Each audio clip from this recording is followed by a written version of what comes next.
This O-Day, these forensics, strictly for my hackers.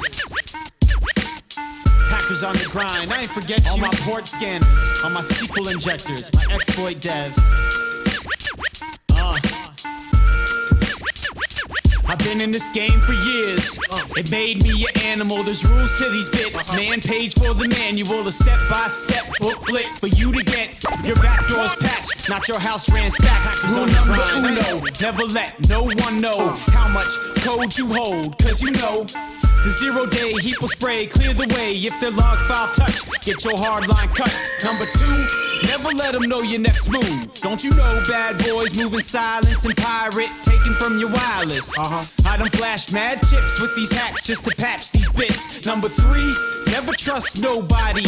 IRC is bad luck when you chat too much. Logged and tapped up, feds got mass plugs. They'll be waiting with the warrant to snatch your stash up. Number 4, know you heard this before. Shut the fuck up. Number 5, never do no hacks where you rest at. I don't care if you own a house, use a bounce. Number 6, any log, clear text, forget it. Encrypt all your data, take those bytes off the record. 7, this rule is so underrated. Keep identities and profiles completely separated.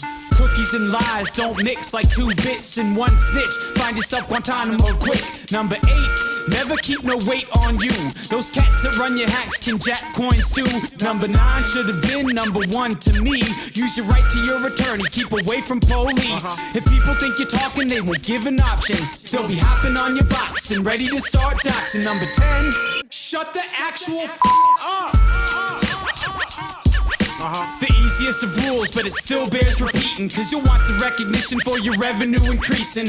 Discard accounts, randomized handles. Law enforcement loves attacks on side channels. Burn your identities, credit card cancel. Avoid being the topic of a DEF CON panel. Don't bet your future on just a few tools. Even onion sites can have leaks too. Be smart about your OPSEC, think things through. They found DPR, they'll come find you. It's true, Hack King. Use Signal, use Tor.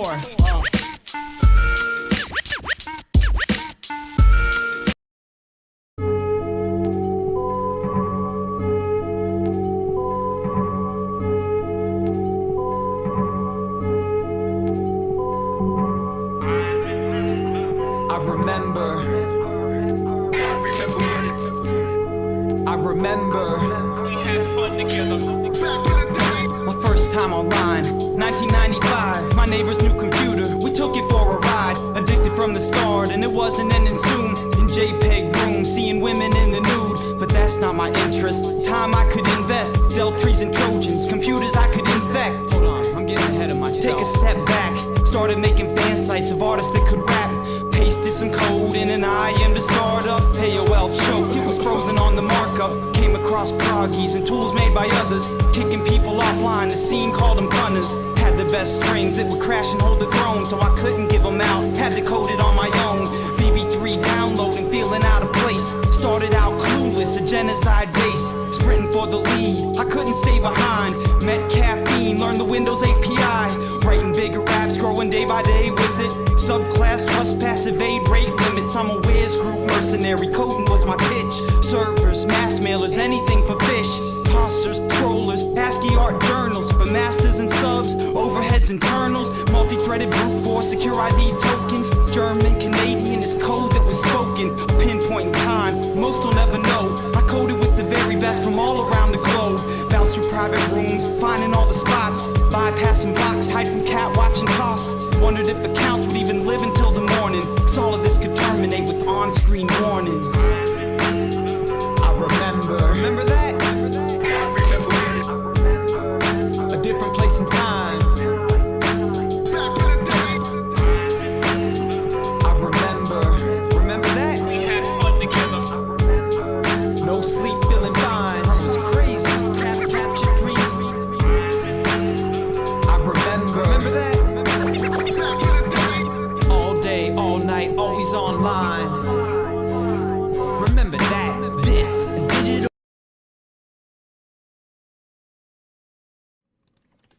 What is up, everyone? Hey, welcome back to my live stream. My name is Tyler. If you don't know who I am, I'm a pen tester by day, and I make some videos like this at night. I do need to adjust OBS just a little bit. I'm keeping my eye on the audio. Test. Let me know if the audio clips at all or if it's too loud. Microphone check, 1, 2. Let me turn down just a tad. Test. Okay, there we go. Hey, it looks like chat broke, so I apologize that chat isn't on the screen. Here, let me see if I can fix that. And I'll say hi to all of you. It's a pretty easy fix, but every once in a while, Restream's chat just breaks. Give me just a moment. I'll fix chat so you guys can see yourselves chatting. Give me just a moment.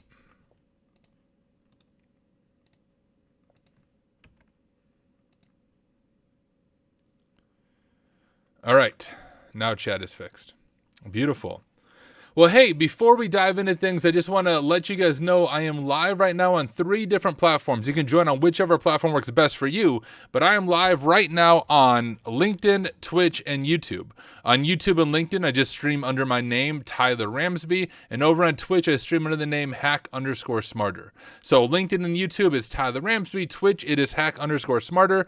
Do want to let you know that my primary platform is YouTube, so if you want to catch all of my live streams when they are done, you can follow me on YouTube. I will grab a link real quick and drop it to you, as well as all my standalone videos. I have over 500 videos now over on YouTube. So there we go. And also, let me just look at chat. Let me scroll up. We have Mark Fuentes with the first blood on chat. Good to have you here. We have SBK. We got Zero Cool 444C, Agent Smith. It's me, CCK. Let me scroll some more. Zero Cool missed the YouTube notification. Maybe that's why he didn't get first blood. Yeah, I don't know. If it didn't go out, I'm not sure why. YouTube bugged out. What up, Jeffrey? We got Aaron Schoolfield dropping in. We have Runamucker 4. More cloud tonight. Yes, we're going to continue on creating my AWS course, but we're very close to being done. What up, Muhammad?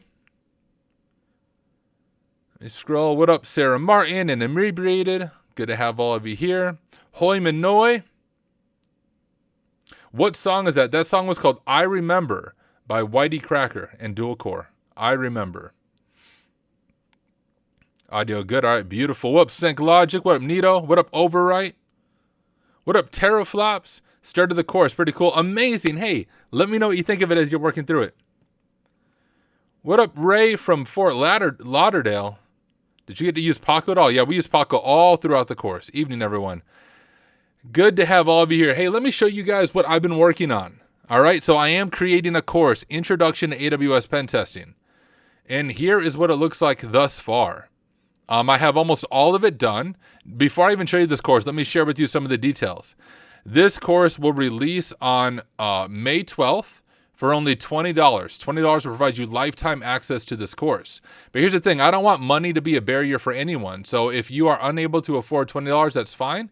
When the course releases, in the description of the course, there'll be steps on how you can shoot me an email, and I will provide you with a full scholarship, no questions asked, because I don't want financial ability to limit anyone's learning. So it will be $20 for lifetime access, but like I said, anyone who can't afford that $20, you can do it that way, and I will give you that full scholarship. But this course is worth way more than $20, and I'll just show you what I'm talking about.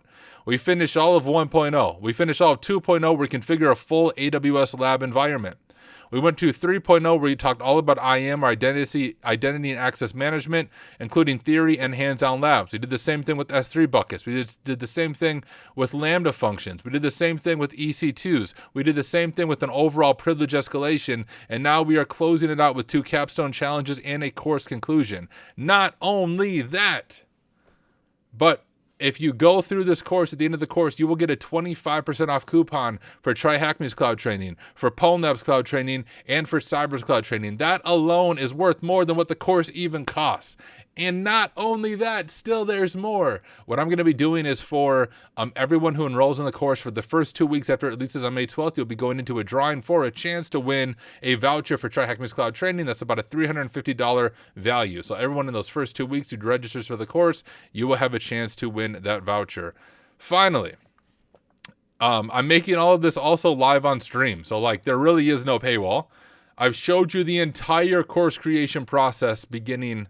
last Sunday night, or at least like the filming part of it. I didn't show you me making everything, but I also have a Ko-Fi account. If you appreciate what I'm doing here, let me grab this in a different window so I don't show information of supporters. Give me just a moment. Log into my VM real quick.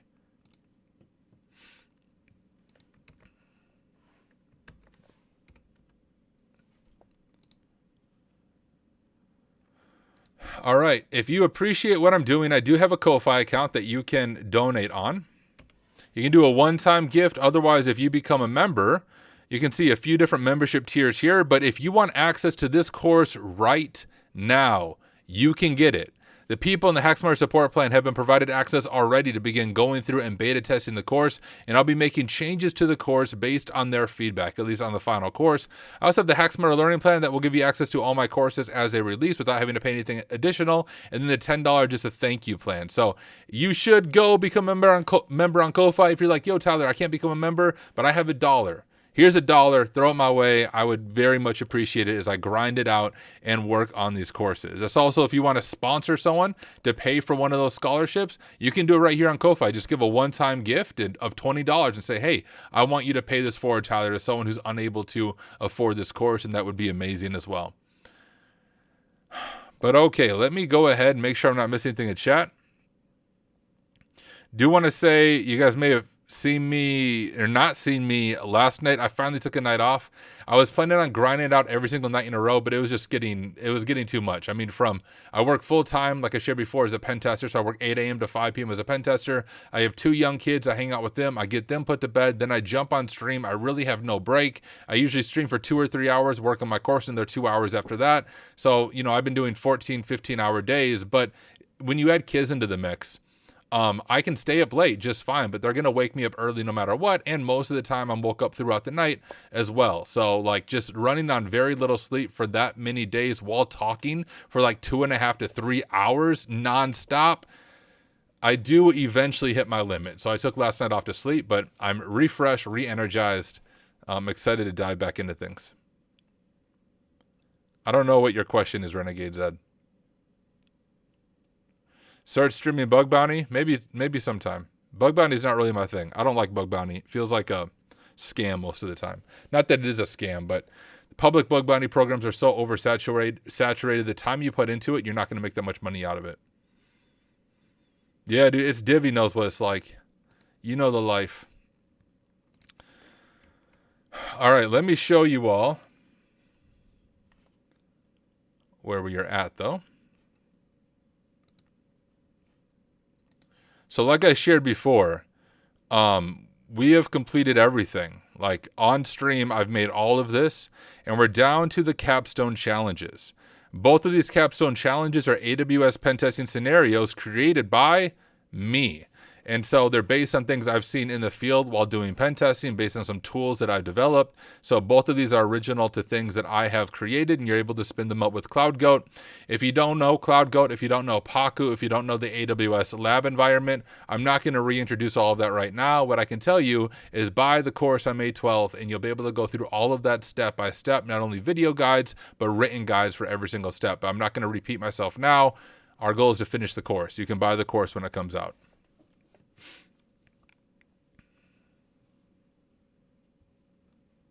Like, I don't even know Renegade's at. I'd have to do some Googling. But the way the capstone challenges are going to work, and I actually need to edit them a little bit, so we can, before we even start recording, let's edit some wording stuff and get all that ready, because I don't remember what I've all done for that, because I set it up a while ago. Oh, I just realized chat's broken when I'm sharing my screen. Oh well, I'm not going to fix that right now. I can still see chat. I'm keeping my eye on the chat on the other screen. But let's go down to the first capstone challenge, because I don't remember what this all is. So I have a video here. All right, that's fine. And then we have the actual capstone challenge. All right. We can add some content to this.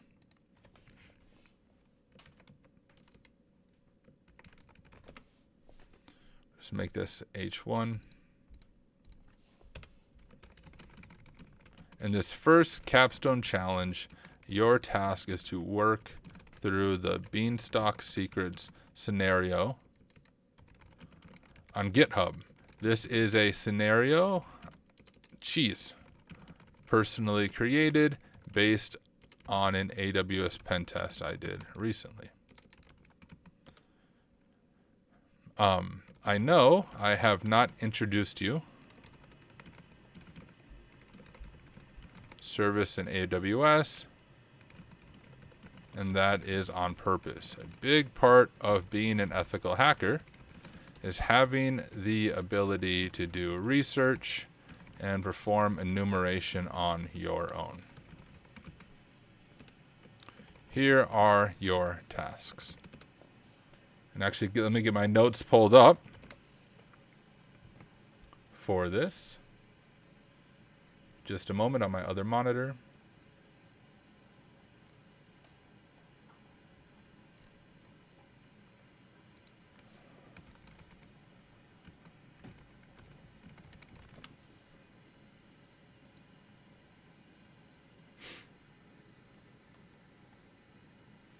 Okay, here are your tasks. Number 1, enumerate your starting credentials and figure out your permissions. Enumerate the Elastic Beanstalk service for credentials.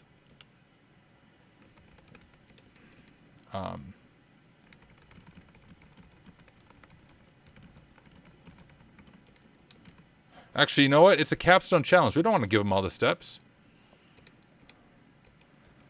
They do research and perform enumeration on your own. Here is a high-level overview of what you need to perform. I want you to figure out the details. Enumerate your privileges. Hunt down some secrets.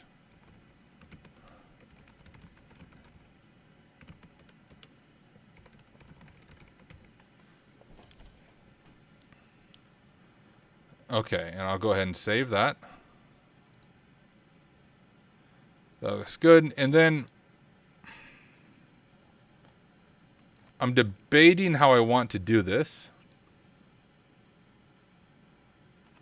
So with the other videos, I was trying to keep them in between 5 and 15 minutes at the most.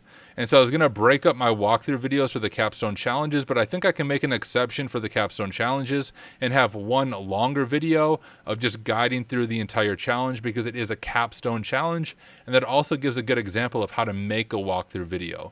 So rather than splitting the videos up, I think I'll just make one longer video, which is what makes sense to me, I think.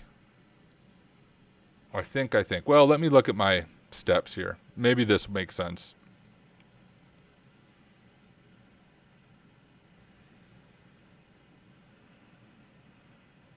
No, I'm just going to do one video. Simplicity is always better, right?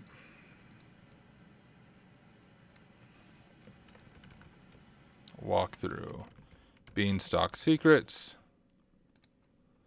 We'll delete this one.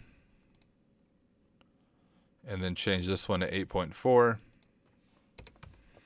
And like the cool thing about these capstone challenges, and I'll talk about this when I actually start recording the videos, but one of the best ways to learn is by teaching. And I've been harping on this throughout the course, but like you need to teach. You need to create a YouTube channel. You need to start a blog and make your own walkthrough. So part of both capstone challenges is submitting your own walkthrough. Publish it on a blog, publish it on a YouTube channel, submit the link here and tag me in it. I would love to check it out and promote it. So that's the other big thing I'm pushing for these capstone challenges at the end of the course. But that's the plan. Let's go ahead and record that intro though on how we spin up the labs. I need to get things brought over to the right monitor real quick.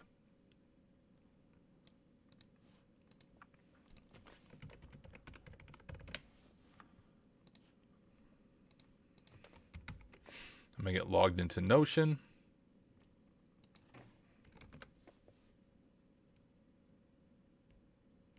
You type better than me, not a high priority here.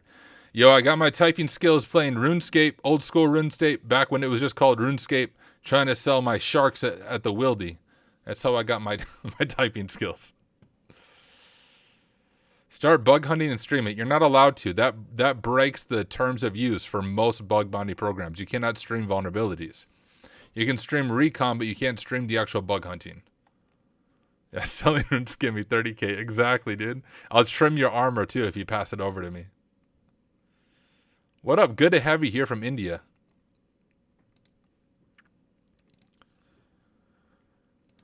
All right, I need to go and enable my AWS key as well real quick, because I always disable it at the end of the stream. Let me go enable that real quick, and then we'll finally be able to get this thing kicked off. Yeah, I played old school RuneScape, but like before it wasn't old school RuneScape. It was just RuneScape. It was like one of the first MMOs I played. I remember playing it on dial-up internet. On my 56K modem.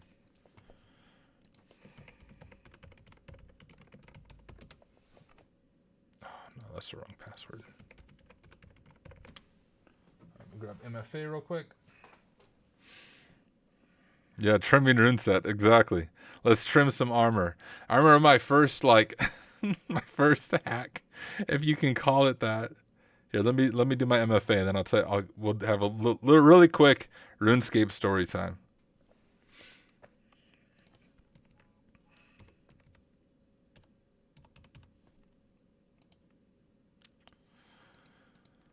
All right, my first hack, guys. I remember old school RuneScape and not really a hack, but I said in chat, hey, if you type your password, it comes up as asterisk. So this is what I said. I'll do it in chat.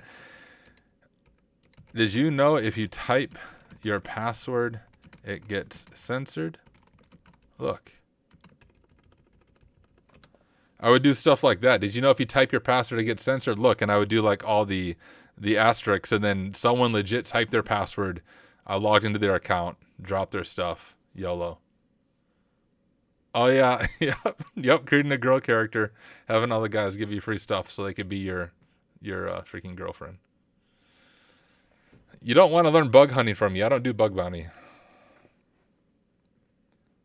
Yeah, exactly. The dial-up, the days of dial-up internet. Oh man. All right, let me go enable these keys real quick. And now here we are, like, I'm live streaming from fiber connection. The fiber goes to my house. I have full fiber internet. Live streaming on 3 different platforms to people around the world. Like, it is absolutely insane when you think about it. In near real time. Amazing.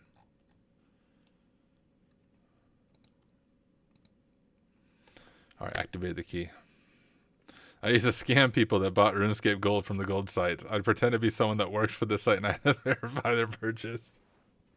It worked more often than I thought it would. Amazing. Everyone got their start on RuneScape.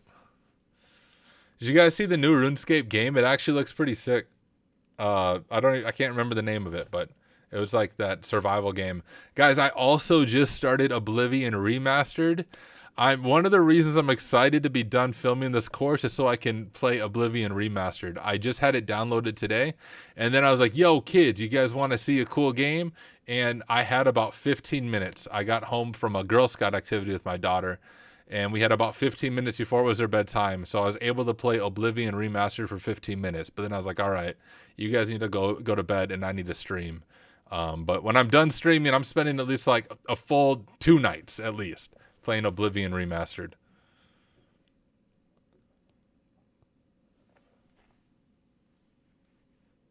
Dude, KR, I'm not going to show you live bug hunting. Quit asking. Oh, Dragon Wilds. That's the name of it. My first is me rounding out that a web-based game can be exploited where I open infinite windows to get infinite rewards. Heck yeah. I am lit playing that right now watching you. That's amazing. All right. I have our key activated. What up, Fixit42? Good to have you here. Over on the Twitch, the Twitchiverse, the Twitch universe. All right, let's film the first video. Now, for those of you who are new, first let me turn off chat. What we are doing, and as I just showed you, I am literally creating a course on AWS pen testing while live streaming. So I'm using OBS, both the live stream and to record. So there's times when I hit the record button and then I'm making a video for the course. While I'm making those videos, I am not looking at chat, but these videos are short, anywhere from 4 to 8 minutes long, especially this first video right here. And at the end of each video, then I take some time to look at chat, answer questions, interact, hang out. So just know when I hit the record button, it is then showtime and I'm not looking at the chat. But I'm almost done with this course. Then we'll go back to my traditional streams for a little bit before I work on my next course on fishing. But we are at the capstone challenges now. We are going to record the video for the first capstone challenge of kicking the lab off. So that is the plan. Let me hit record.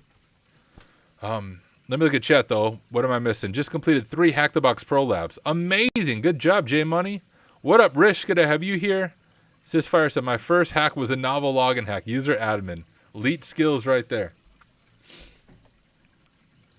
Dial up for me means BBS and connecting through stuff like ArchiveX group. Still have a friend in Brazil from back then. I'm Sweden. That's amazing. Yeah, Fix It. I've watched your stream quite a few times. I enjoy watching you. If you guys do not follow Fixit42 on Twitch, you should. It's kind of hard for me to. I don't know how to do a shout out from Restream. Let me see if I can just pull up your stream though.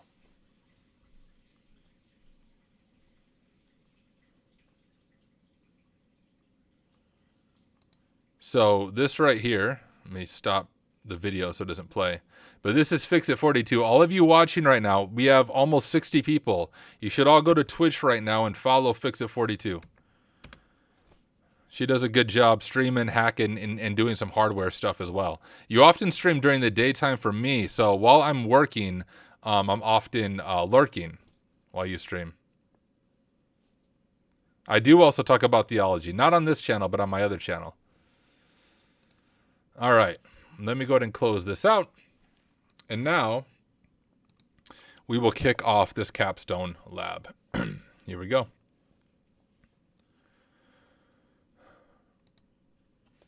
Well, congratulations. You have made it through almost the entire course, but the most important part of the course, at least in my opinion, is happening right now, and this is the beginning of the 2 capstone challenges.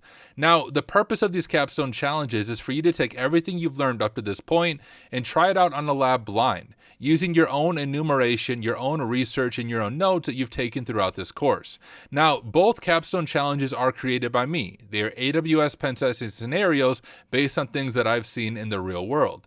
This first capstone challenge we're going to work through is called Beanstalk Secrets. Based on the name, you might be able to guess it's about something called Beanstalk, and you're also going to know it's a service I have not talked about at all throughout this course, and that is on purpose. A big part of being an ethical hacker is being able to do your own research, your own enumeration, your own thinking, your own troubleshooting, and so although I haven't told you at all about this service, I want you to figure it out on your own. At the end of you attempting to do it, I do have a full walkthrough video available for you to watch and learn from my methodology, but the big part of the capstone challenge is I want you to make your own walkthrough. You're going to notice in this module, there's a section for you to submit a walkthrough. You can either put it on YouTube, you can make a blog about it, but I really want you to do it. You often learn the best by teaching other people.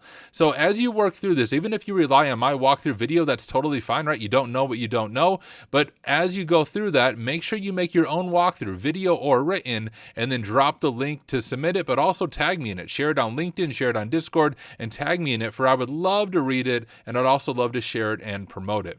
With that being said, let's go ahead and get this first capstone challenge set up. Here I am. I already have my terminal open, and you should be used to launching CloudGoat scenarios by now, but we're going to launch the Beanstalk Secrets CloudGoat scenario and get our notes set up. So to launch the scenario, we can do CloudGoat. If I can type CloudGoat create Beanstalk Secrets, and it will start launching the scenario. Now, the Beanstalk Secret spins up some unique resources, what I'll say, without giving any spoilers, so it does take a little bit longer for the scenario to launch. This could take anywhere from 3 to even 8 minutes, depending on your connection and how things are working in your AWS account, so you can watch it as it spins everything up, but don't assume it's broken because it takes a little bit longer than the other CloudGoat scenarios. While our scenario is spinning up, let's go ahead and get our notes ready. I am using Notion for note-taking. Hopefully you've chosen a way to take notes, because if you're only now getting started with note-taking at the very end of the course, you are way behind. But you can use Notion, Obsidian, OneNote, Microsoft Paint for all I care, whatever you want to use. Just make sure you have a consistent habit of taking good notes. And let's go to make a new page for this scenario. In Notion, I can do that with /page. And that will create a new page. I'm going to call this new page Beanstalk Secrets, and we'll say Cloud Goat like so. I'm going to go ahead and make it full width. And I'm going to go ahead and do a table of contents as well at the beginning so we can see our different headers as we get started. Now we can make our first header, and we will just call this, we'll call it enumeration, and this is where we'll drop our initial credentials. So I'm going to make a header called enumeration, and I'll make an H2, and we'll say credentials. We'll say initial credentials, so it's clear in our notes that we didn't find these credentials. These are the ones that we are starting with. And you'll notice that each Cloud Goat scenario, at least for the most part, you are given your initial access. You are given an access key and a secret with functions as a username and a password in AWS. We do this way because it's very real world. When you do an AWS pen test, it's almost always an assumed breach scenario, and you are provided with your starting level access keys and secret. You need to use that to enumerate, to discover resources inside the AWS account and figure out if you can elevate your privileges, which is exactly what your goal is for this Cloud Goat scenario. Now, jumping over to this, you can see that mine broke. Interesting. Which I actually know why this broke, and I might have to re-record this part. 1 second. Why did this break? Error creating Elastic Beanstalk environment. Operation error Elastic Beanstalk create environment. Blah blah. Invalid parameter. No solution stack name 64-bit Amazon Linux running Python 3.13 found. There should be one. So this actually goes back down to the code itself.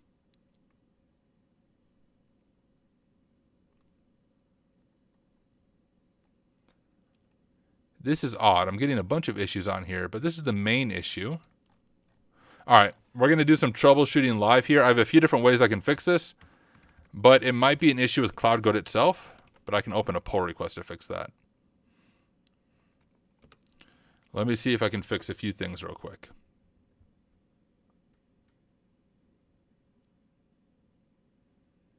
Oh, thank you, Fix It. I appreciate it.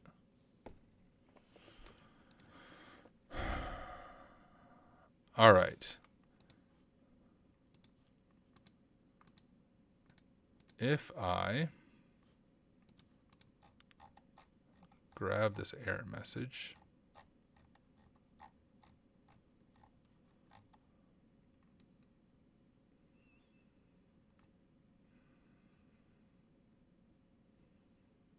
oh, where was it at? It's this one right here. Okay, I need to grab this. Give me just a moment.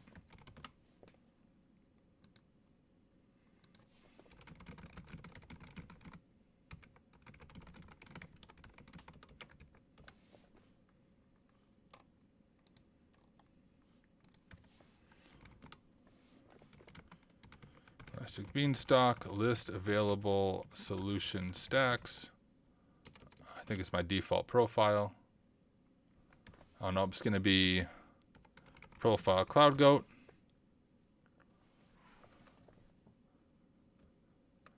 Okay, and which one did it say I didn't have? 64-bit Python 3.2.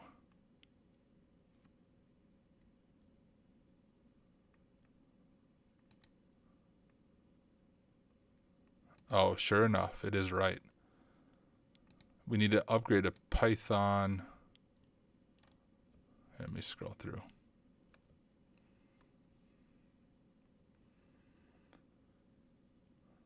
Python 3.2 found.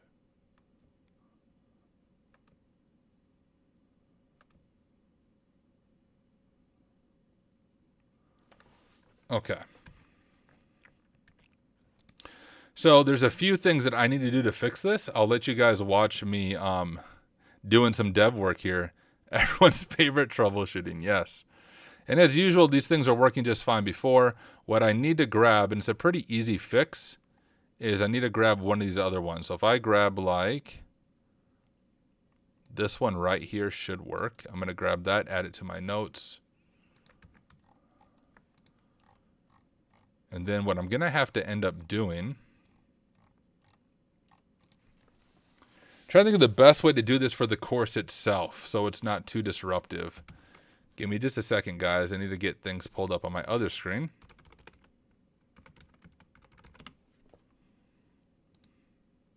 Hey, peace out, fix it.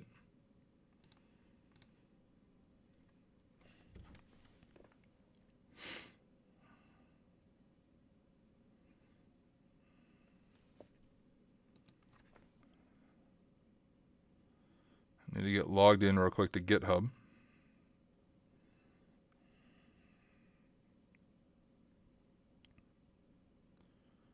Where the heck is my GitHub MFA at? Here it is. And I can't show you guys my GitHub because I'm part of an organization, and then you'll see private code. So I can't share my screen right now, but I will in a moment.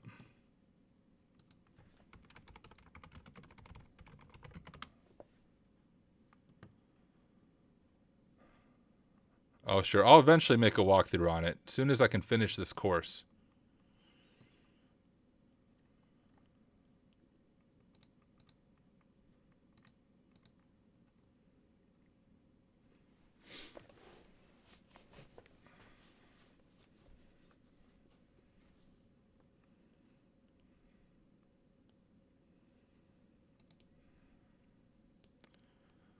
All right, let me think real quick. If I go to settings.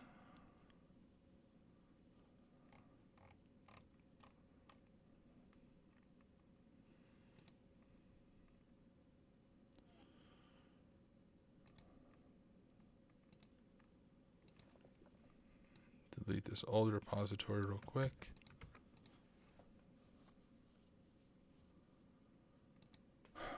Okay.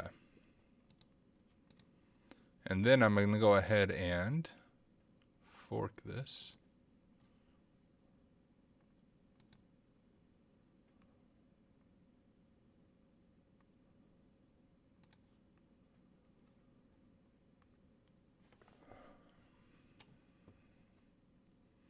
I'm now forking the Cloud Goat stuff.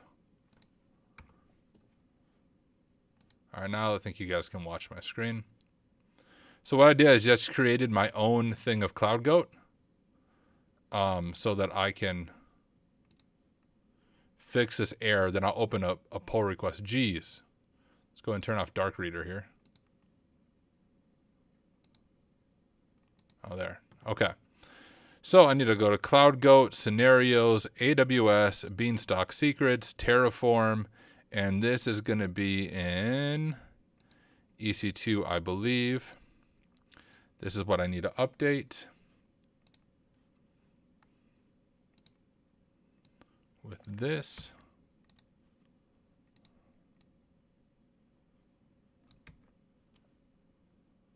What was the last one? 3.13. Maybe I can find a newer one. Here, let's look through it together. What's the latest Python one? Here it would be right there. I need to update that in the Terraform. So it's really just 4.5.1. Fixed Beanstalk EC2. Commit and push that to my GitHub. Stop sharing my screen for a moment. All right.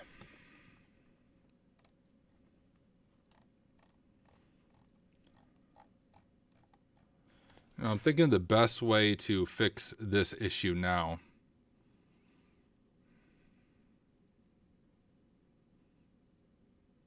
All right, I have an idea.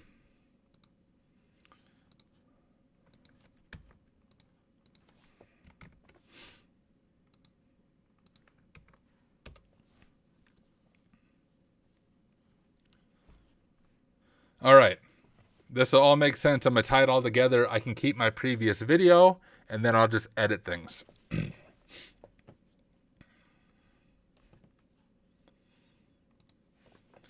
Hey, this is Tyler from the future. So when I spun up the Beanstalk secret scenario, it errored out on my end due to the EC2 version, or actually the code version for the Beanstalk instance being unavailable. Now, when you go through this Cloud Goat scenario yourself, everything should be working because my pull requests will get approved. But I want to show you how to fix it in case you come across that same issue when you spin up the Beanstalk secret scenario. I have a new branch of Cloud Goat in my personal GitHub, and you can use this to install this. So let me show you a few additional steps that we need to do if you run into the same error I just had while spinning up the Beanstalk secret scenario. So I'm going to go to my terminal first, and you can see when I was doing some troubleshooting here. I'm going to get out of here, and first I'm going to uninstall Cloud Goat. So I'm going to do pip x uninstall Cloud Goat. And now Cloud Goat is uninstalled. The reason I want to do that is I want to install it from my own GitHub, and I will have a link to this right in the description for this module, every single command that you need to run. But basically, we're going to install it from my repo right here. So I'm going to click code. I'm going to grab the code. I'm going to jump back to my terminal, and I'm going to do pipx install plus, pipx install git plus, like that. But once again, I'll drop the commands in here. But now we're going to install a new version of Cloud Goat from my GitHub where this is patched.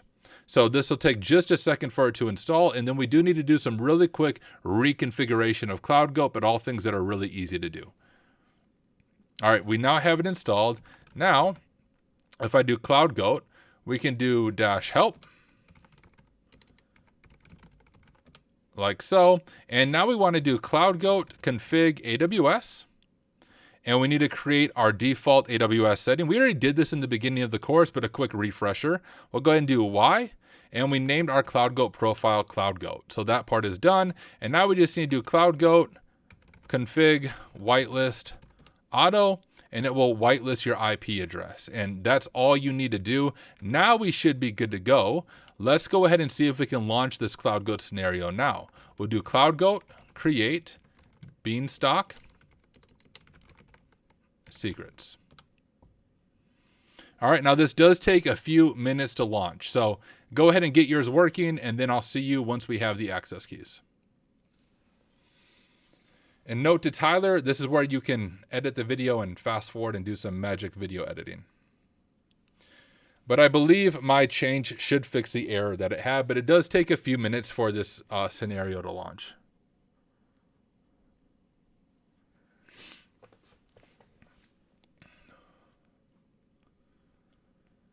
And we'll give it some time. Actually, you know what? It does take like a legit 5 minutes. This is a good time for a 5-minute break. Let me turn on some music for us, and we'll just take a 5-minute break. I'll be right back in 5 minutes, and I'll give you guys some music. Be right back. Little gangsta, he made a splash in a couple private rooms in 98 if my man is correct. I got immediate respect in my past with the freaking and the hacking and the spamming for cash. Just ask Astro, I was the Fidel Castro, dictator gagging while I'm stolen a macro page on 8OP, free host for all the hackers and the AOGs.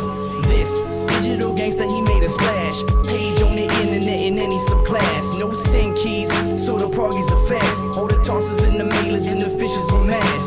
This digital gangsta, he made a splash. Intro art to his proggies and past.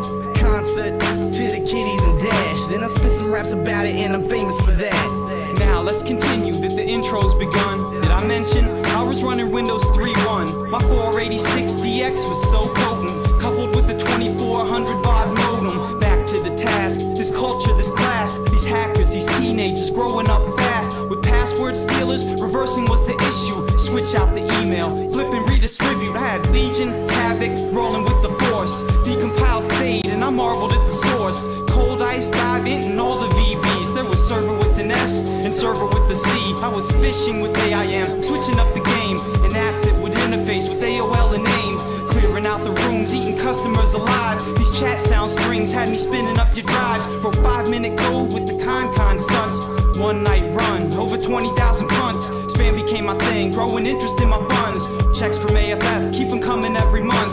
Regrets never once, always use caution. AOL was all I had, there was no other option. VB3 got a bit stale and so we left. Threw away my VBX, made in OCX. My base 32-bit, the code was a rarity. Custom controls, added GUI transparency. Thinking of protocols and keywords we broke. We had FDO scripts, master AOL invokes. Getting out the scene, mailing and serving. Getting into other things like Rain Man and Merlin.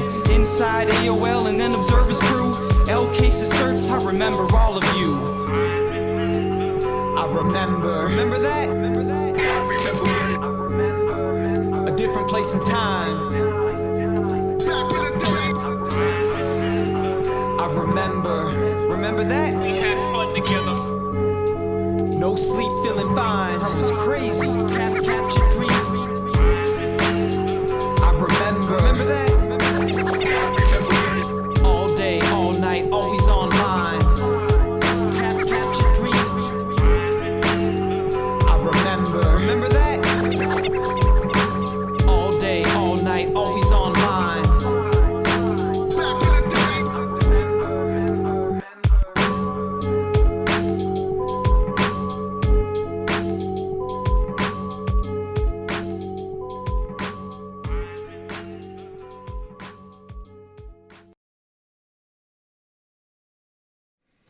All right, break's over early.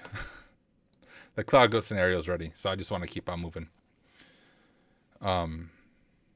Tyler and the Beanstalk, a story of troubleshooting. Exactly, but I knew what the issue was. I just opened a pull request, so it should fix it in the main Cloud Goat repo, but if not, I'll have the full details on how to fix it yourself, just like what I just recorded for you guys. Hey, I'll answer the questions in chat, but I am actively recording. Want to make sure I finish out this video real quick. Dive back in. Okay, you can see mine took 3 minutes, but after that, we are given our initial starting credentials.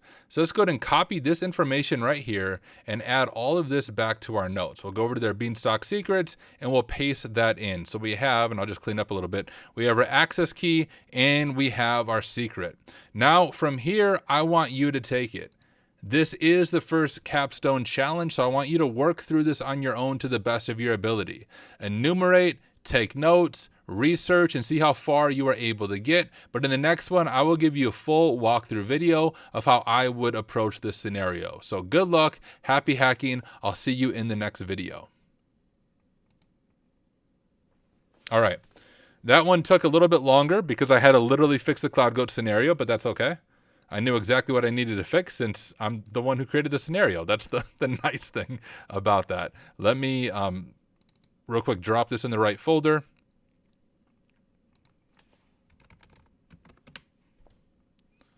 Grab the video. Modify the name real quick. Need to edit. Lab intro. Okay. Now I can look at chat. Hey Tyler, I'm a new viewer who's getting into cybersecurity. Any tips? It all depends on what part of cybersecurity you want to get into. I mean, cybersecurity is massive. Everything from pen testing, red teaming to GRC. So if you let me know what type of cybersecurity you want to get into, I might be able to help a little bit better. Yo, what's up, Nefos? Good to have you here, my friend. All right, let me get this pulled up real quick. Security Labs.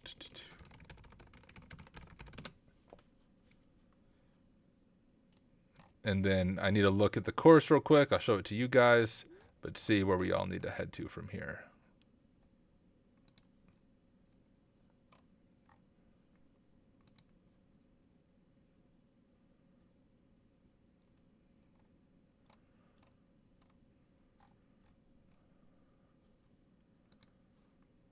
I'm more interested in pen testing / incident response. Got it.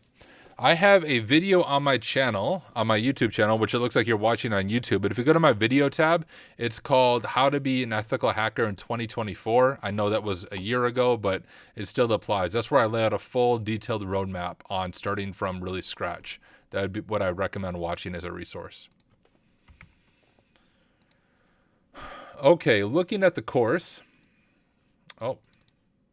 Maybe.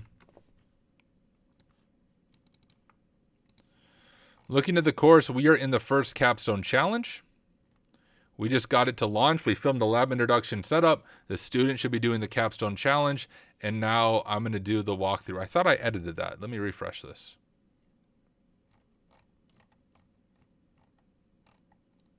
There we go. Just one walkthrough video. I figured I don't need to split up these walkthrough videos because I want to show what goes into a good walkthrough video for teaching. And I just want to keep it all as one video. So like this video might be a little bit longer, but that's okay. Drop this over here. Grab a drink of water. And now we'll start recording.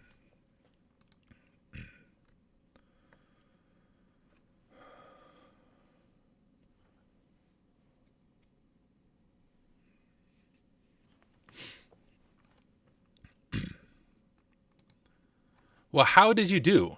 Were you able to complete the capstone challenge on your own?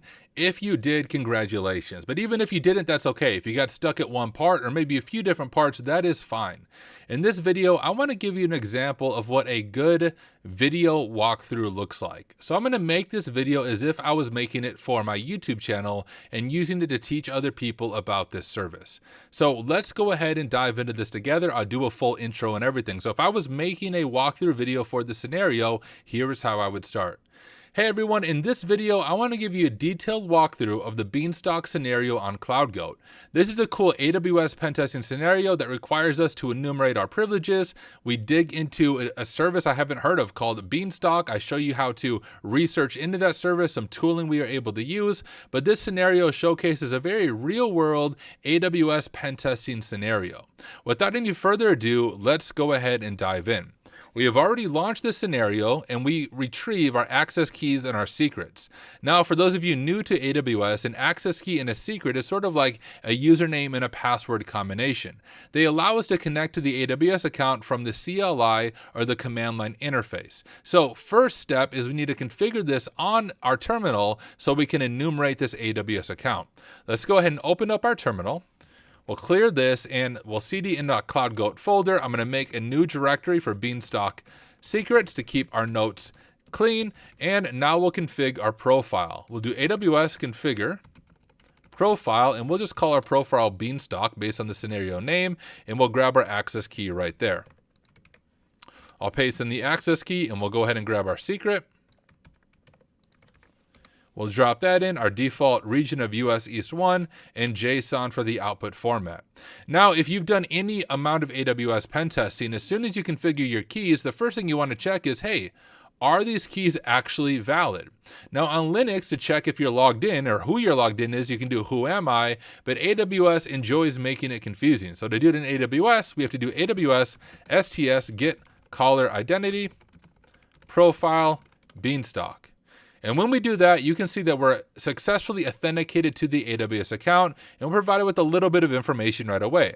We have our user ID, we have the account of the AWS account, and we have our full ARN, including our username right there. Let's go ahead and grab this and drop it into our notes. So we have our initial credentials, and I'm going to make a new H2, and we'll just call this enumeration. We'll begin our enumeration by running that who am I command, but now we want to know what permissions do we have within the AWS account? What resources do we have access to? What IAM things do we have access to?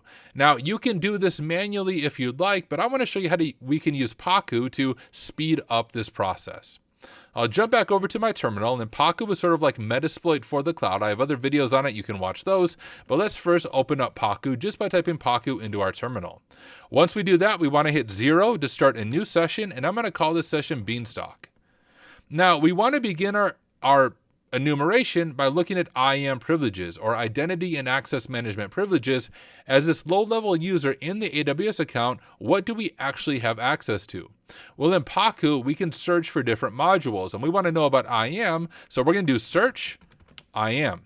Now, when we do that, there's a few different things that we could run to try to get our permissions. One thing we can try is just enum permissions. If I copy that and do help on it, it will tell us what it does. And it says this module will attempt to use IAM APIs to enumerate a confirmed list of IAM permissions for users and roles in the account.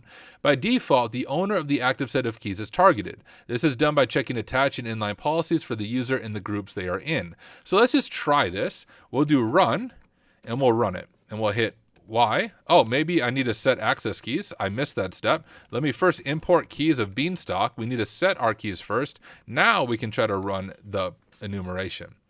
And you can see that it failed. And the reason it failed is because our user doesn't even have permissions to see what permissions they have access to. So you can kind of see an issue we're already running into. Well, let's use search IAM again, because there's another way we can do this, and that's the IAM brute force permissions module. If we grab that module and do a help on it, this is going to do something similar, but it's just going to try every possible API call to see what services we might have access to. Let's go ahead and run this and see if we can figure out our initial starting permissions. We can do run. We'll specify our region of US East 1, hit enter on our keyboard, and now what it's going to do is try to brute force every single scenario and see what we are able to get access to.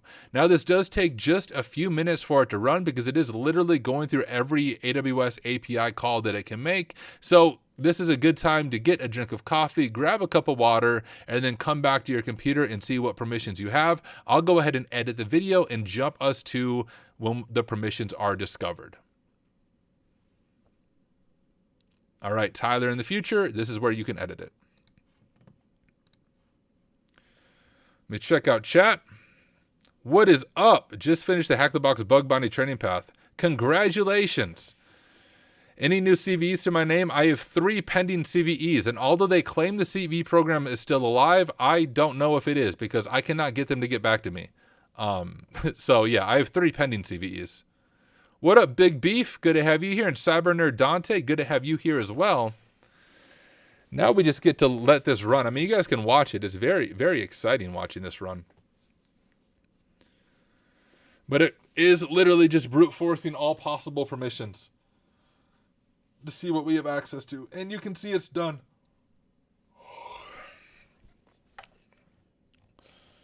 Beautiful.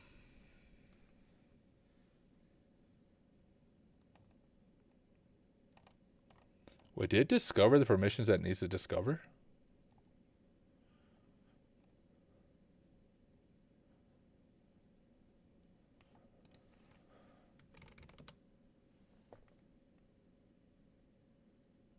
It didn't. Can it not discover Beanstalk?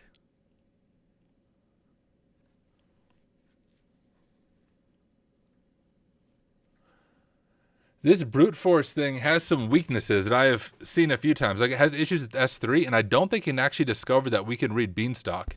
I'm going to re-record this, so I'm going to stop recording. But now I just want to do some testing on my own, so I'm no longer recording here. But if I search Beanstalk and help Elastic. All right, this will enum Beanstalk. You can see that this was written by yours truly. If I run it, oh.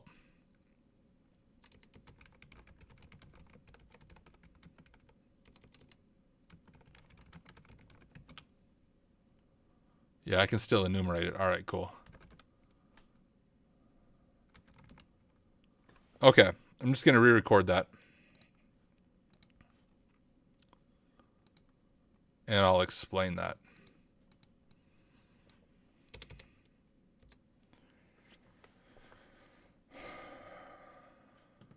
Well, I think I spend more time troubleshooting tools. Me and you both.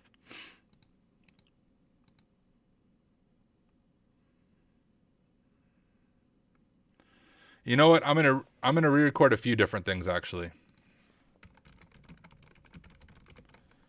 This is the fun of making a course. Like I want to make sure the course is well done, which sometimes often requires redoing something I just did. Because if you remember when I first launched the Beanstalk secret scenario, I ran into those weird issues. I'm going to redo that whole part. So, we're pretending like we haven't done anything yet. I did fix some stuff, so that counts as a win. But we're going to start over. Troubleshooting is 1/3 of the lifestyle, exactly. And even more so if you're working on a course and if you're designing scenarios for the course, right? It's a lot of troubleshooting. Trying to approach it with a good attitude, that's key. I'm going to have it destroy this scenario real quick, and then we're going to redo the intro to the lab and stuff. So it'll take just a minute, but how's everybody doing? Anyone have any fun things to celebrate this weekend? Did you knock out a new cert? Did you hang out with your kids? I went to the circus with my daughter. My son went and helped my father-in-law farm. My son loves tractors and everything, so he was able to go out on the farm, and he's 5, but he was able to help drive a tractor, which he had a lot of fun. He doesn't like how loud circuses are, which I don't really blame him. It was really loud. My ears hurt when it was done, but me and my daughter went to a circus. We saw someone shoot an arrow, or we saw someone put an apple on their head, and someone shot the apple off their head with an arrow, which is pretty crazy. My daughter wouldn't watch it. She was like too nervous, thinking the arrow was going to go through the person's head, which I don't really blame her. I've never seen that like live. I've seen, of course, stories and things about people shooting apples off their heads, but I've never actually seen it happen. It was pretty crazy. Neffels' win was he had to get a car as the transmission on our 10-year-old car died. Oh man, RIP. That sucks. Nox Lumen says, taking an exam right now, writing the report now, so hope to see the pass sometime early in the week. Dude, what exam? If you don't mind sharing. But good luck with it. Trying to think of what else I did this weekend. Well, Sanklock just said, just grinding bro, started the intro to hacking methodology. It's fun. Oh, nice. Hey, I'm glad you're going through that, and thank you. I always forget to promote my own stuff. Let me promote that course real quick. I'll grab the link. For those of you who are unaware, I have a whole nother course that I created, but this one is completely free. No strings attached. You can create a free account right now and enroll in this course. I just dropped a link in the chat. But it's Intro to Hacking Methodology. Create a free account on Simply Cyber Academy and go ahead and get enrolled in it. I think I have I think I'm hitting 2,500 students have enrolled in the course, and a big portion of them have also completed it. It's definitely a beginner level course, so if you're new to CTFs and kind of these scenarios, I think you'll find this course super helpful. You can see I cover enumeration, I cover exploitation, I cover privilege escalation, and a quick course conclusion. So not even close to the size of the AWS pen testing course, but this one is free, and I still cover a lot of really good things in it. It's actually based on a Try Hack Me challenge machine I created based on CVEs I have found in the real world. So if you haven't gone through that course, I think you'll enjoy it. Come on, Beanstalk, destroy the freaking environment. It doesn't take that long. I'm about to do it myself.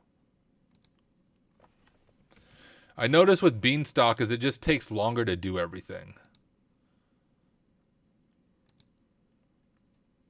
Let's go see what it's up to.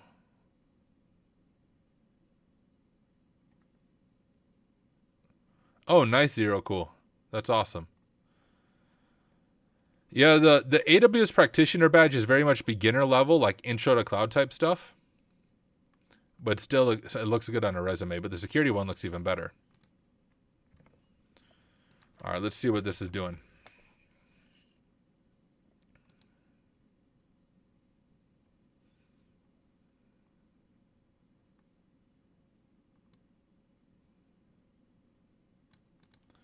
Should be almost destroyed.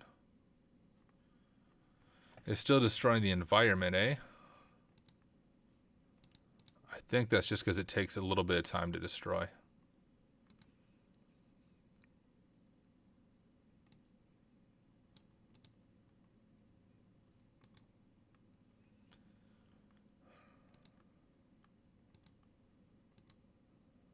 Oh, there. Now we have terminated. Okay, good. So now it's getting destroyed.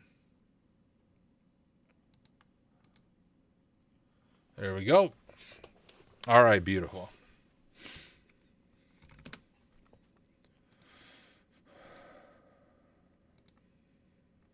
All right, we're going to re-record the intro to this lab.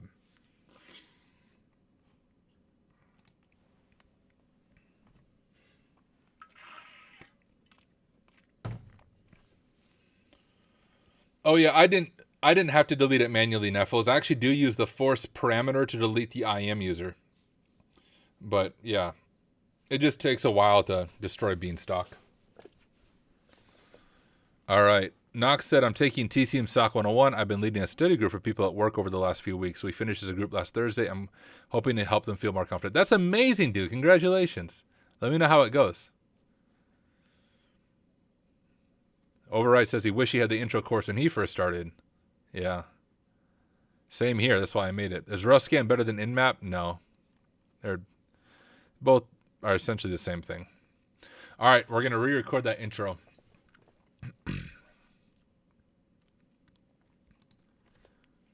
What? All right, I'm going to see if I can bring this back to life. Are we back, ladies and gentlemen?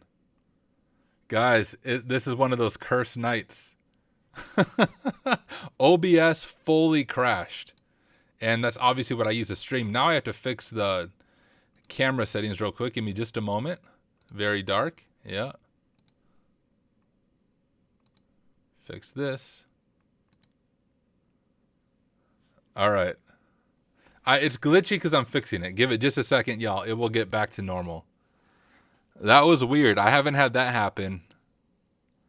It wasn't you guys. Nope. The OBS, like locally, my OBS client running right here froze up and crashed when I hit the record button. I'm not really sure why. It might happen again. So I'll just tell you guys right now. If the stream cuts out in just a moment, it's not you, it's me, and I'll be back. I want to see if I can hit record now.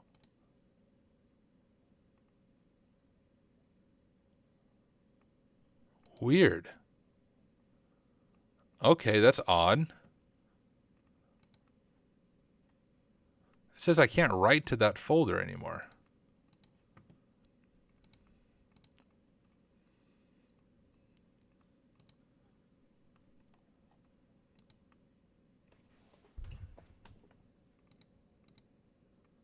Pause, blah, blah.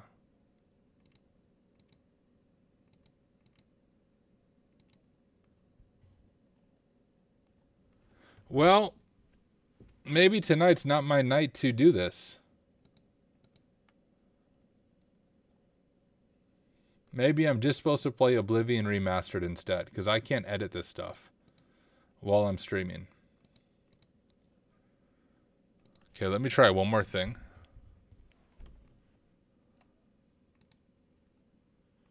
I'm not going to do the new machine on Try Hack Me. I have way too much work to do on this course, and if the course isn't going to work tonight, I'm taking it as a sign from the universe to take the night off. What the heck?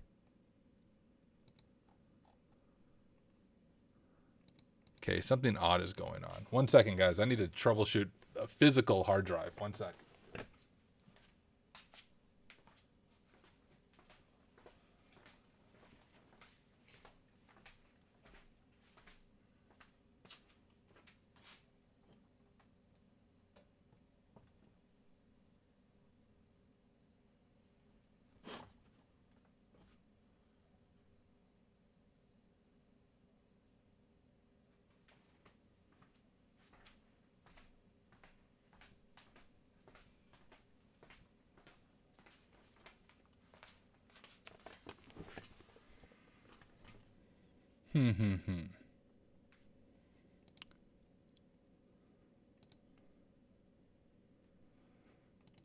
All right, 1 second. I'm going to remove a hard drive.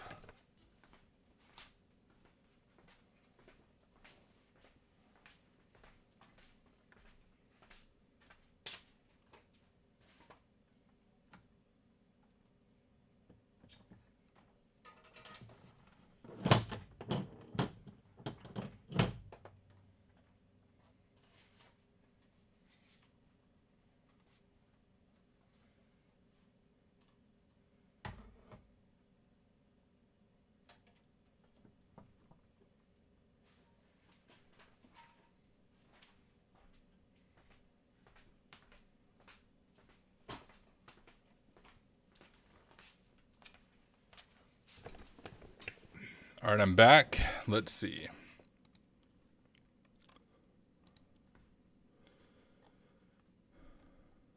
All right, it's there.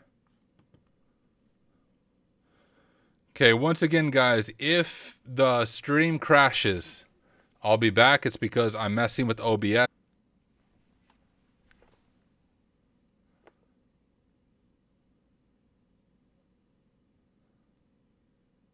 Well. Me and OBS are not seeing eye to eye right now. Here's the current issue. When I hit the record button, OBS just closes.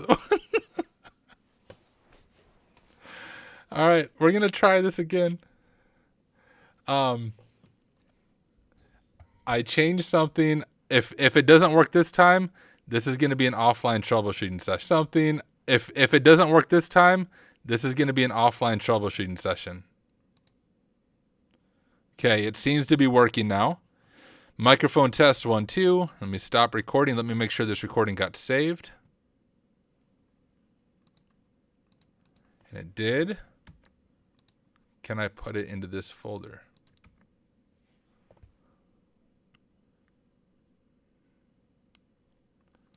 That's weird. What is going on? 1 second, I'm going to do some terminal hacky stuff on my host machine.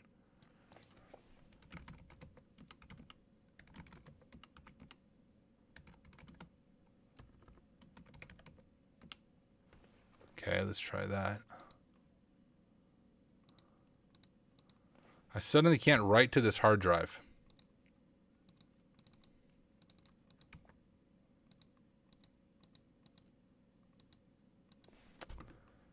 That's weird. The hard drive's not... Can I play videos off of it?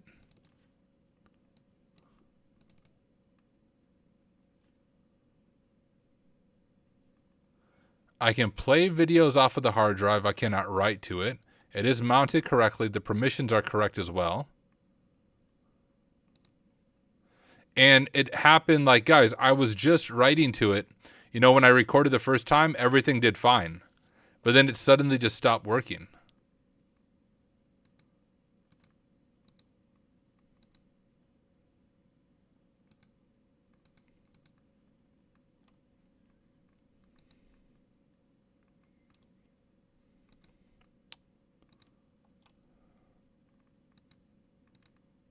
Well, that's fine. It's actually not that big of a deal since I can still record. Yeah, I just checked the permissions and it's all good. It's odd.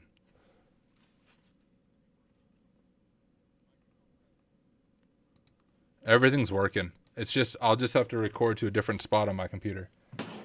All right. Well, now that that fun's done, let's see if we can finally record this. And how did my viewership go up while I was having issues? That's cool. Hey, y'all, for those of you just checking in, let me show you real quick what I'm working on. I am creating an entire Intro to AWS Pen Testing course. It will release on May 12th for $20, but there'll be unlimited scholarships available for those who cannot afford it. Anyways, I've been making the course while streaming. I'm almost done with it. We have all of one done. I mean, literally, I have everything done except for... We're on the very end. We're on this first capstone challenge right here, and we're going to start recording the lab introduction and setup. So that is where we are at right now.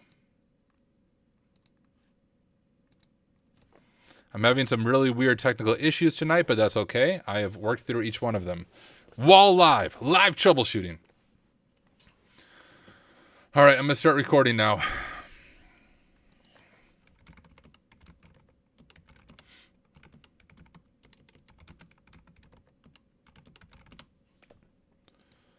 Here we go.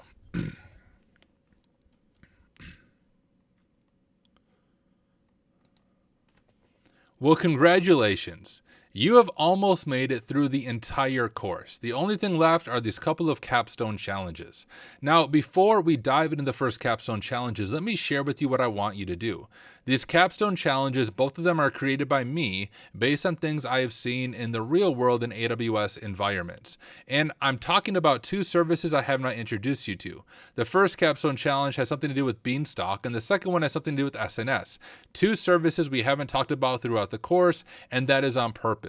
A big part of being an ethical hacker or penetration tester is having the ability to do your own research, your own taking notes, your own documentation to learn what resources are and to learn what services are and how you might be able to exploit them. So that is the plan for right now. Let's go ahead and get this lab set up, and then I'm going to turn it over to you. I do have a detailed video walkthrough after this that you can watch if you get stuck, but I really want you to do this on your own with the purpose of making your own written walkthrough or video walkthrough for you to share with the wider world. One of the best ways to learn is by teaching, so take good notes as you work through this and plan on making your own walkthrough video about this lab. Let me go ahead and share my screen. And we'll open up our terminal and we're going to launch this lab like this. We'll do CloudGoat, create, Beanstalk, secrets. Now this does take just a little bit to launch. There's something with AWS Beanstalk that it legit will take you anywhere from 2 to maybe 6 minutes for this lab to spin up. So this is a good time for you to take a break, grab a cup of coffee, grab a cup of water while this lab launches. I also do want to say if you run into a weird issue, like if the Terraform errors out and it says something about not having access to something, it is an issue I also ran into and I fixed it, and it should be fixed by the time you go through the course. But in the chance that it is not, in the details or in the description for this video you're watching right now, I'll have the exact commands you need to run to fix that error so that you can get started with this lab. So go ahead and get the lab started, give it just a few minutes, and then come back once you have your access keys and your secret. All right, note to Tyler, this is the part where I'll edit and I'll speed things up. They thought you were going to stream Elder Scrolls. You're right. They all just disappeared. They heard Oblivion remastered and they're like, what? He's going to stream that? Not tonight. Maybe once I finish this course, I'll stream it. But I don't like streaming when I'm gaming. I don't know about you guys. Does anyone here stream their game?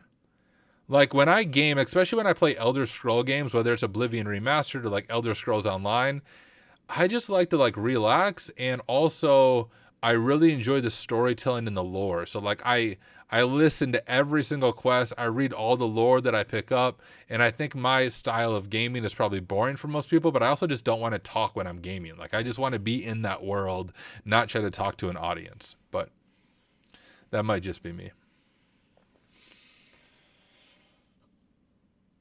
Since this does take a few minutes to launch, guys, I can grab us some music, throw up a 5-minute countdown. Check out this full playlist. What do we got here? Oh, we already listened to that. All right, we'll listen to this.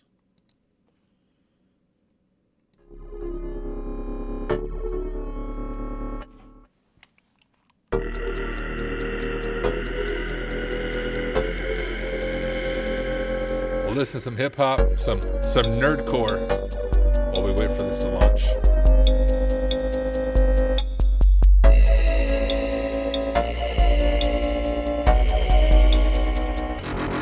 I'm the de facto leader of a movement, screaming hack the planet back in 99. Activism in its prime, global hell had the dot mill rooted. Alphabet soup and they troops in the suits, kicking down doors and seizing my equipment, blocking on my shipment, sitting on they hit list. All day radical, emphatic, beat addict in the stab hit. I envelope the game, call me Rabbit.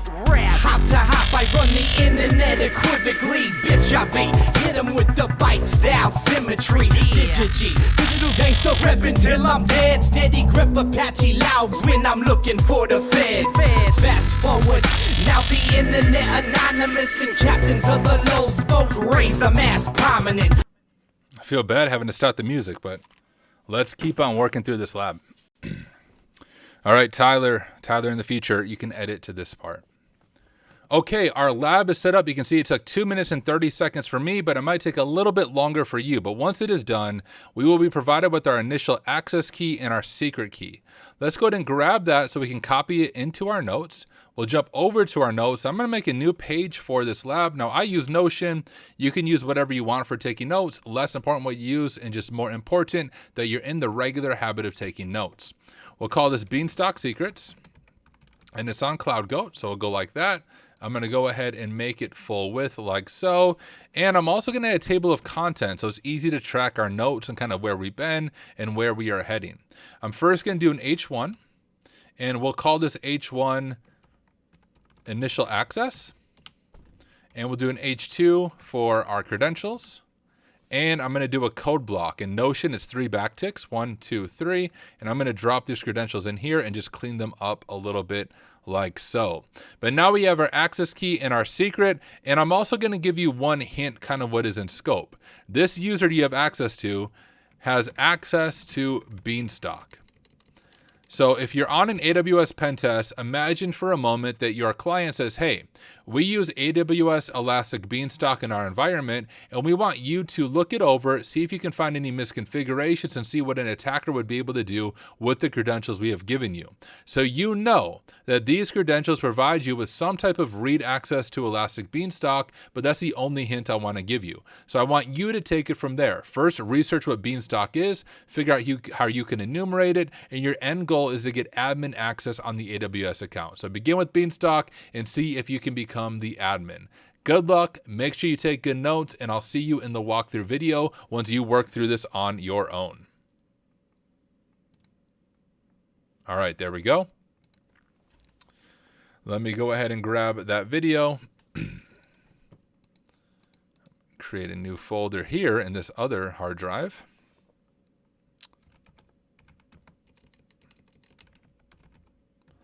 I'll call it Capstone 1. Drag the video to that, rename it, need to edit.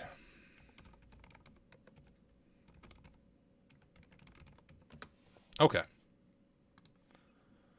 Not missing anything in chat, beautiful. I am gonna edit something in the course real quick. We'll go down to this capstone challenge.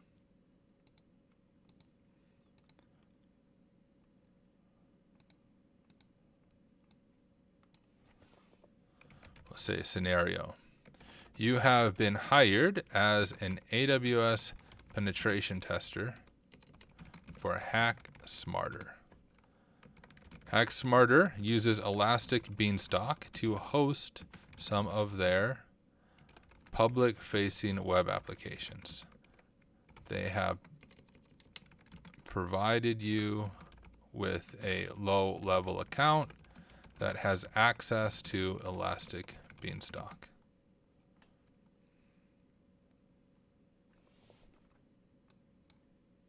We'll make that an H2.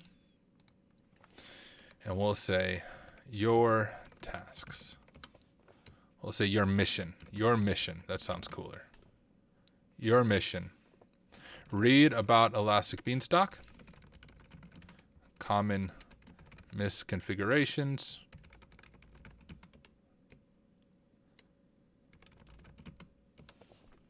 How do you spell misconfigurations? Bruh. Fine, I'll do that. Oh my goodness. Common, okay, misconfigurations is definitely a word, right?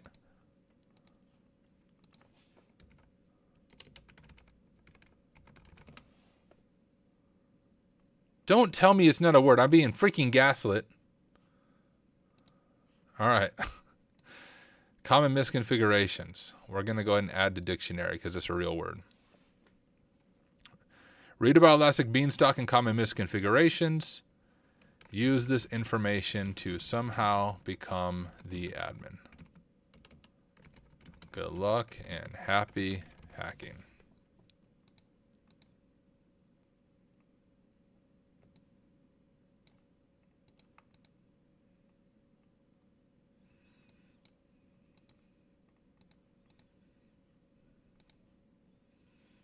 All right. That looks good to me. No hyphen. I know, and it still says it's wrong. We're just going to swap this over for mmap, yeah. Okay.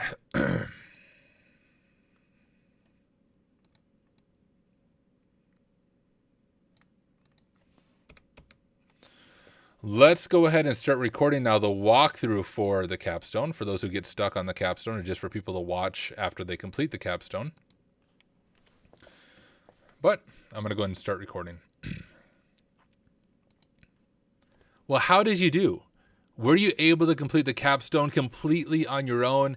If you did, congratulations. If not, that is okay as well. Either way, I still want you to make either a video walkthrough or a written walkthrough to share with everybody else.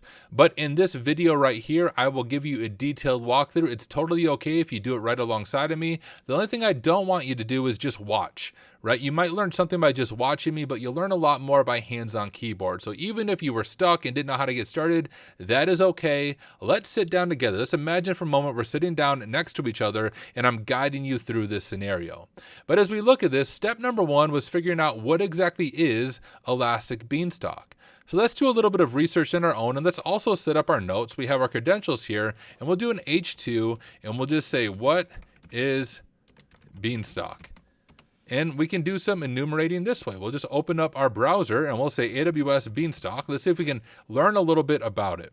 So we'll open this up, and we have this AWS Elastic Beanstalk. So we know it has something to do. I'm not sharing my screen. Gosh, I'm dumb. Let's re-record that. Meant to be sharing my screen there. Give me just a moment. I'm glad I noticed it before I talked for like 10 minutes.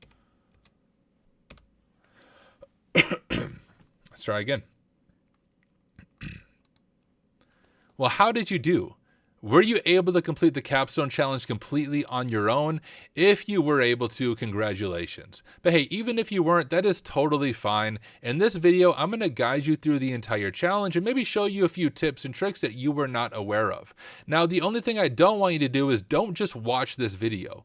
You might learn something by watching me work through the scenario, but you're going to learn a lot more by doing it alongside of me. So whether you completed it already or if you got stuck, I want you to run every command with me. Pretend like we're sitting down next to each other and I'm your personal guide as we work through this scenario. Additionally, I want you to keep your mind focused on the fact that you have to create a walkthrough.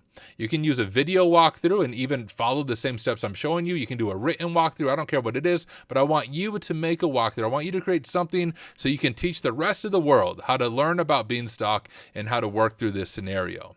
Let me go ahead and share my screen. Remember, the first step was figuring out what exactly is Elastic Beanstalk.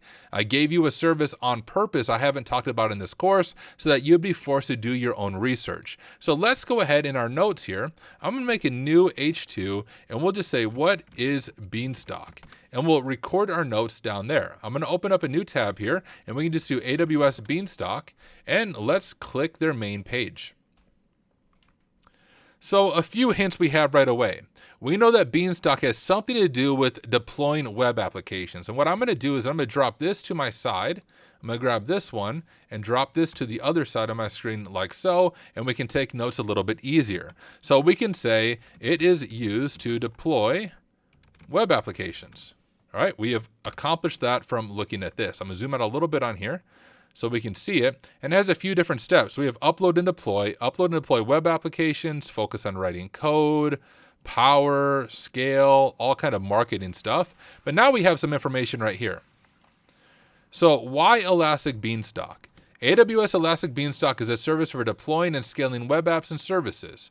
Upload your code and Elastic Beanstalk automatically handles the deployment, from capacity provisioning, load balancing, auto scaling to application health monitoring. So we have a hint right here. We upload our code. So let's add that to our notes.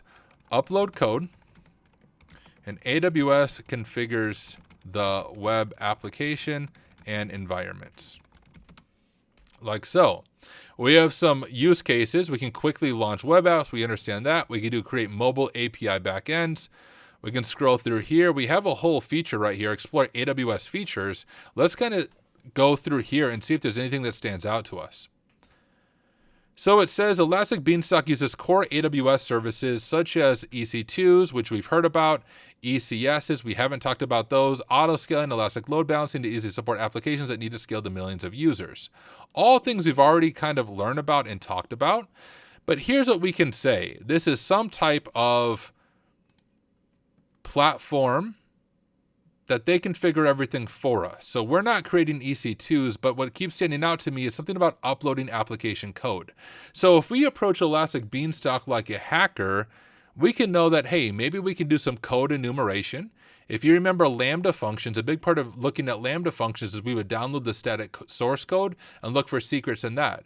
The other thing about Lambda functions is there's environment variables that developers can pass, and if they pass secret strings, we can abuse those. Well, although we haven't been introduced to Beanstalk yet, it seems to be a little bit similar to Lambda functions in that there's code that you upload and maybe potentially there's environment variables as well. Well, let's continue to do a little bit of research here on Google. We can do pen testing Elastic Beanstalk. And this is interesting. There is a blog right here on a new Paku module called Secret Enumeration in Elastic Beanstalk. Well, we've been talking all about Paku in this course, so that might be a really good resource for us to check out. So let's click into that.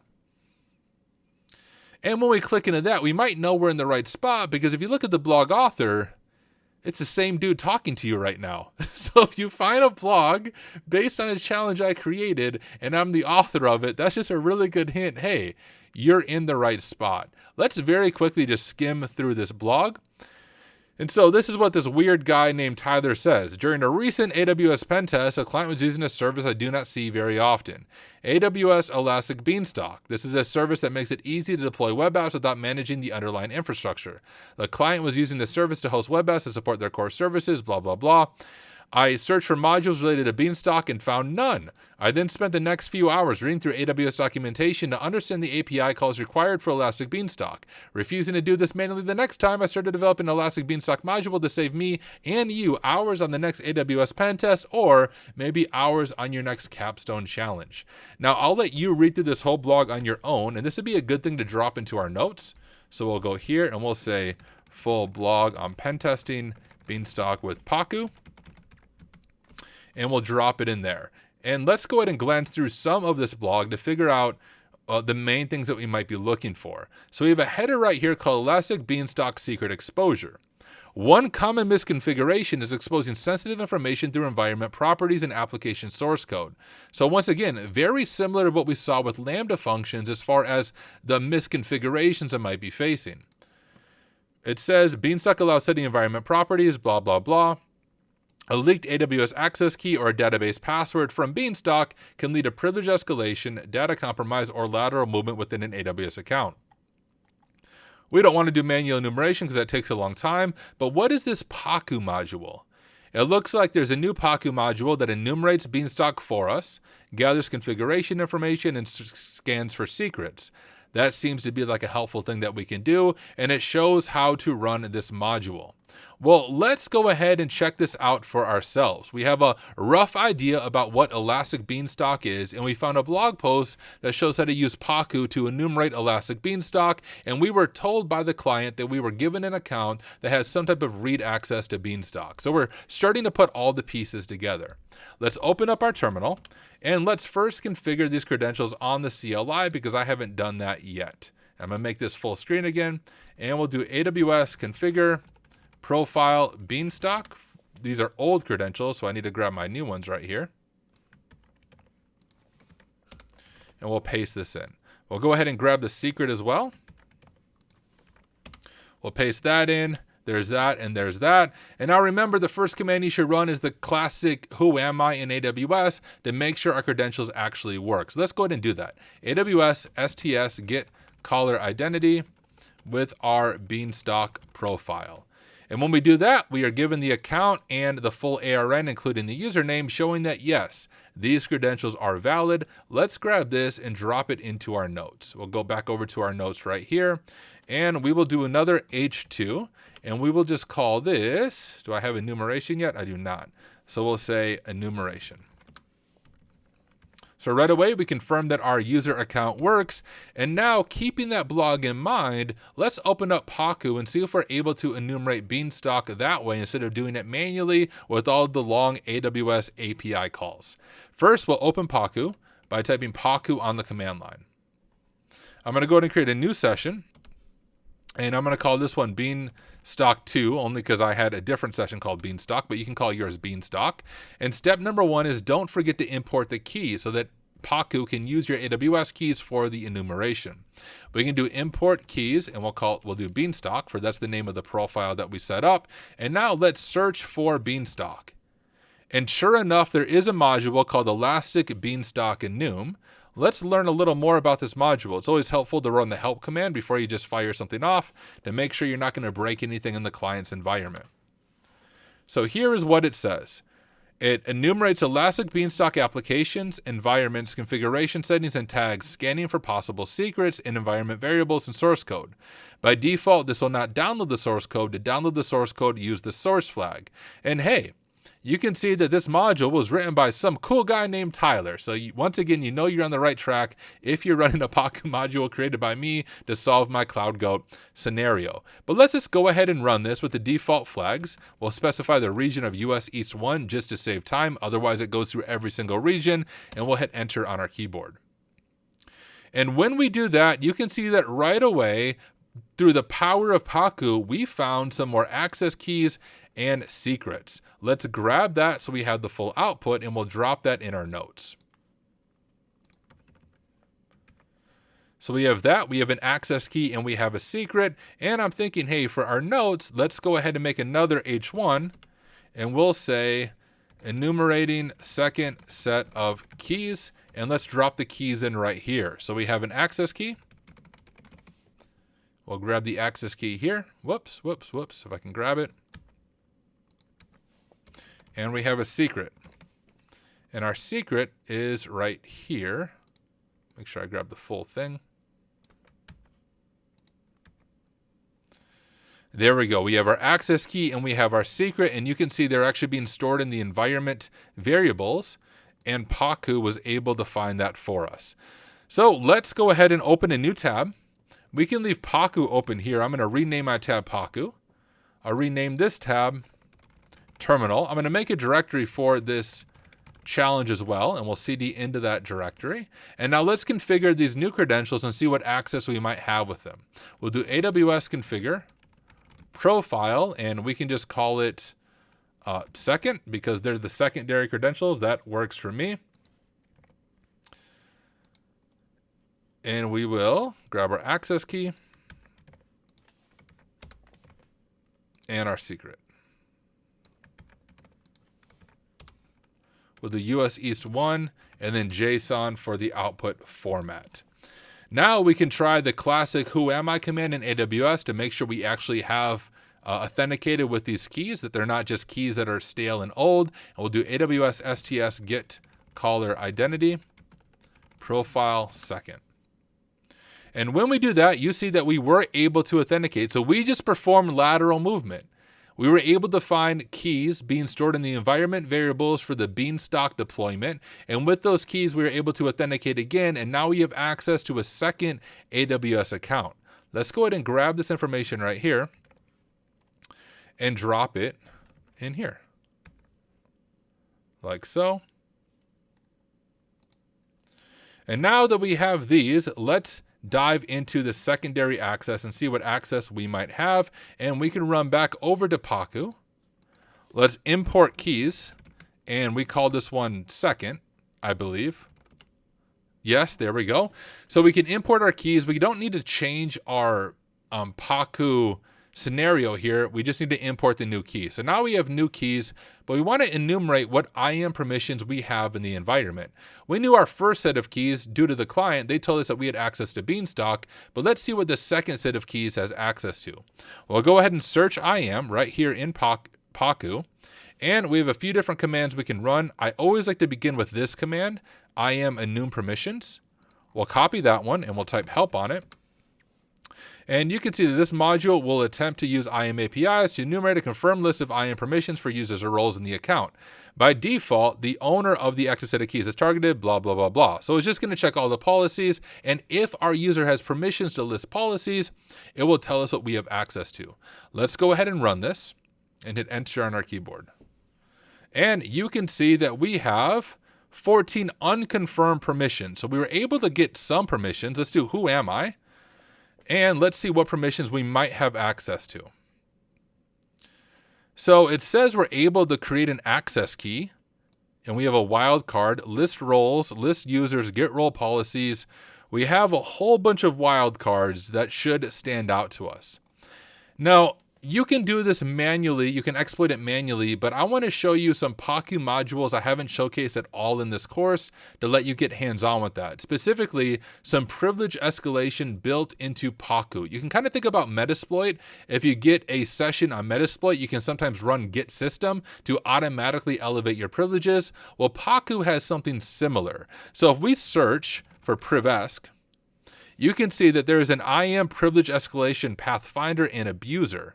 Let's check out what the heck this privesc scanner is. We'll do help on it, and it says this module will scan for permission misconfigurations to see where privilege escalation will be possible. Available attack paths will be presented to the user and executed on if chosen. Warning, due to the implementation in IAM policies, this module has a difficult time parsing not actions, blah, blah, blah, blah. Now we have a few different flags that we can do. One flag that's always important is scan only.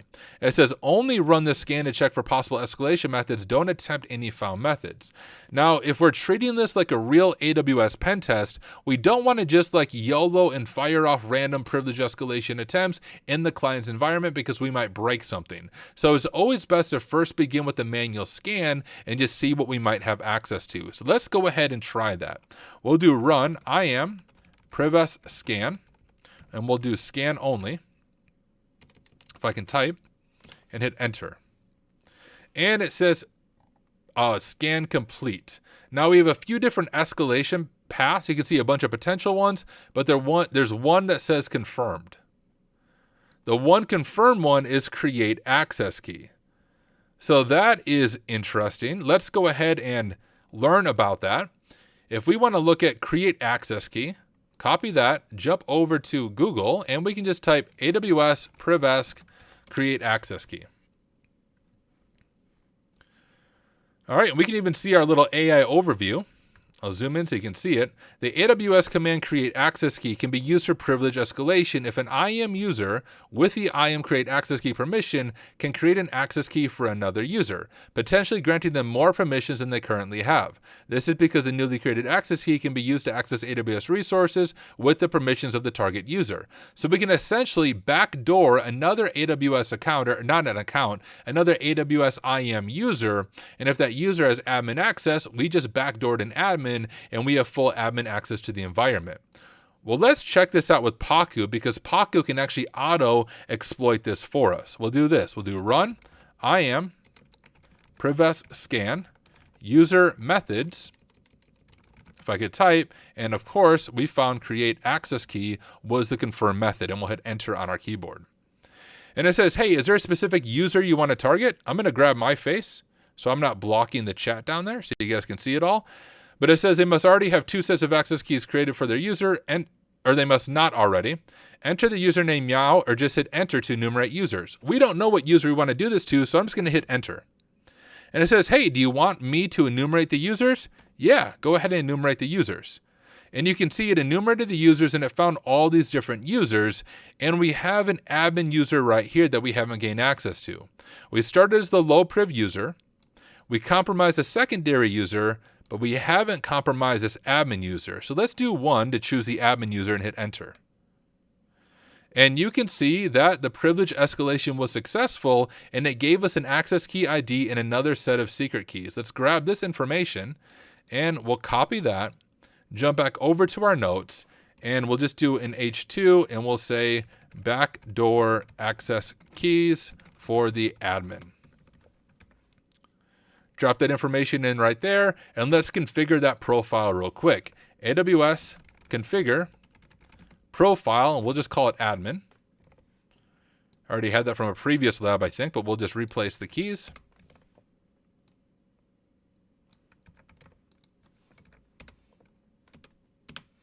All right, that's all good. We'll jump back over to Paku, and we'll import our keys, the admin keys. And now one thing we can always try is to see if we can get anything from Secrets Manager. And that's often if you're doing a Cloud Ghost scenario or an AWS even pen test. If you can get admin access, then you can dump all the data from Secrets Manager and find all the secrets throughout the organization. Thankfully, Paku also allows us to do this automatically. If we search for secret, you can see that there is a module right here called Secrets Enum. We can copy that, do help to learn more about that module. And it says this module will enumerate secrets in AWS Secrets Manager and AWS Systems Manager parameter store. We can specify a region, and that's all we really need to do, and we'll just enumerate everything. So let's go ahead and run that. We'll run secrets enum region US East 1, hit enter on our keyboard, and you can see it found a secret called final flag. That's a pretty good indicator of that is what we want, and you can also see where it stores the secret. So let's check out that path real quick. We'll cd to local, and I think shared, and we'll cd over to Paku from here, and we will cd to Beanstalk 2, because that's our profile name or session here. ls, we'll cd to downloads, cd to secrets, secrets manager, and then finally cat out secrets.txt, and we found the final flag for the Cloud Goat scenario: don't store secrets in Beanstalk. So in this scenario, we covered a lot. We began with low privilege access keys. We knew we had access to Beanstalk, but didn't know much about Beanstalk. We researched what Beanstalk is and common misconfigurations. We found an entire blog post on Beanstalk, including a new Paku module that allows us to enumerate it. We went ahead and ran that Paku module, and we found a second set of access keys in a secret. We configured that second set of access keys in secret. We then used Paku to enumerate the different permissions. And once we enumerated the permissions, we saw that we were able to create access keys for other users. Finally, we used Paku to backdoor an admin account, create a second set of access keys. That user won't even know what happened. And then we use our backdoored access keys to dump all of the secrets from Secrets Manager, and we discovered the final flag. So hey, hopefully you enjoyed that Cloud Goat scenario. I know there was a lot in there I haven't shown you in the course, and once again, that is on purpose. I wanted to give you the fundamentals, but give you the power to enumerate and dig into things on your own. So go ahead and make sure your notes are good after this. Make your walkthrough video or walkthrough blog post, share it with me, share it with the wider community. And once you are done with that, join me in the next one as we work through the second capstone project for this course. I will see you over there. Boom. All right, I will get caught up on chat in just a moment. Let me just make sure I grab this video.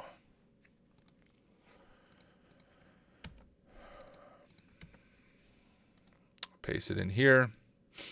Rename to walkthrough capstone 1. There we go. And oh, I dropped myself back down. Oh, I always drop the screen on accident. Nope. There we go. So we are done with 8.0 Capstone Challenge. I made the lab introduction and setup video. We have the Beanstalk Secrets Challenge. I have my walkthrough and then the submit your walkthrough.